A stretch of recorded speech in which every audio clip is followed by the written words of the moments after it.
Welcome to the Weekday Report for Thursday, October 16th. I'm Jeffrey Zampanti. Here's a brief look at the news. Testifying at his trial Wednesday, Joshua Braithwaite admitted he had sex with the woman he's accused of raping and killing, but he said it was consensual and that he never saw her after their middle-of-the-night encounter.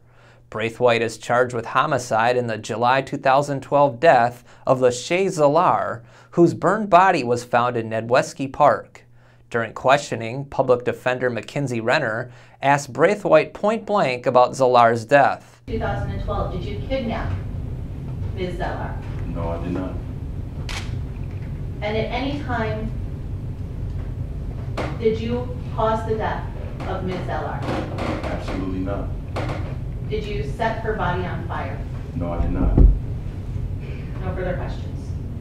On cross-examination, District Attorney Robert Zaft went after Braithwaite for his pattern of lying in the investigation.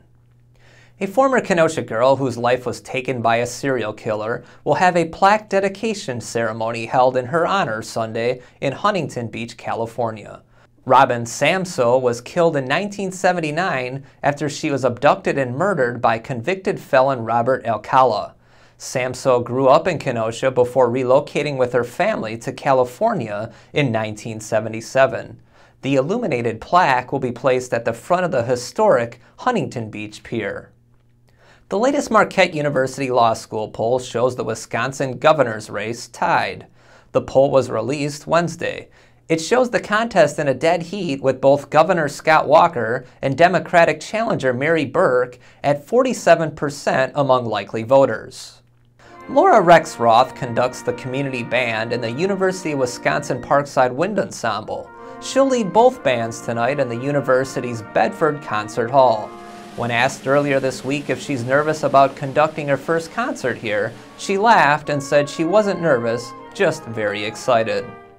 Horticulture students at Gateway Technical College learned the ins and outs of floral design during a workshop Wednesday. Floral designer Bob Larson from Ellsworth, Wisconsin, covered design skills for a number of different items but focused on seasons and holidays. If you head out to Pumpkin Days in Salem this weekend, you'll be greeted by one heck of a huge orange squash. Here's Jill Roselle with details from the woman creating this giant pumpkin. We're here in the town of Salem where the community is getting ready for its third annual Pumpkin Days event with Cindy Ernest, who is paper macheing a giant pumpkin for the kids to have their picture taken with. Correct. We're going to put it up on straw bales, and if the kids would like, they can sit down and have their picture taken with it. And this will be on display at the Pumpkin Fest grounds. Where is that located? That's located just off of Highway C before you get to the railroad tracks in Trevor, and it's at the new Highway Fire Building. The activities begin at 9 o'clock. Beginning at 6 o'clock, they'll have music. They are also going to have a electronics recycling. So if you have any electronics, old computers, TVs, things that the garbage man won't take, bring them on down. That will be all day also. Thank you very much. For the Kenosha News, this is Jill Roselle. What's trending today? Gas is down to $2.85 a gallon at least one Kenosha gas station. With prices dropping so dramatically these last few weeks, will you be driving more or spending some of your savings to buy clothes or going out to eat? Tell us on our Facebook page. Up next is Liz Snyder with some Get Out entertainment ideas. I'm Liz Snyder with your entertainment news. We are standing here in front of Kemper Center, which is the site of one of 5 area haunted houses we visited. It might not look too scary right now because we're here during the day, but after dark, that's when the ghouls come out to play. Look for our report from the dark side in Friday's Get Out entertainment section. Also this weekend, the Kenosha Symphony opens its 75th anniversary season, and it's doing it with a major work, performing Beethoven's 9th Symphony for the first time in the symphony's history. There will be 4 guest soloists and a guest choir at Ruther on Saturday night.